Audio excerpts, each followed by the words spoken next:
यहाँ वेटिङ सिटमा गेजिङमा चाहिँ कुन चाहिँ बुक रहेछ तपाईँहरूलाई देखाउँछु ल साथीहरू। हेरौँ है त इङ्ग्लिस के अरे नेपाली आफ्नो भाषा त पटक्कै एकदमै जिरो। सानैदेखि भोटिया परियो एकदमै रहेछ। R Kannan out of the box watching the game we love.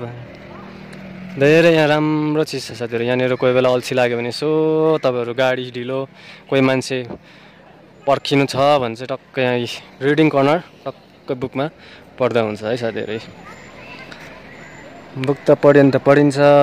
सानोमा चाहिँ अब साह्रै नै अल्छी लाग्ने नि त पढ्नु होइन, पढिएन त होइन, पढ्नु त पढ्यो तर सानोमा चाहिँ साह्रै नै बुक भनेपछि र अहिले आएर चाहिँ पढ्नु मनपर्छ है यसरी देखेपछि।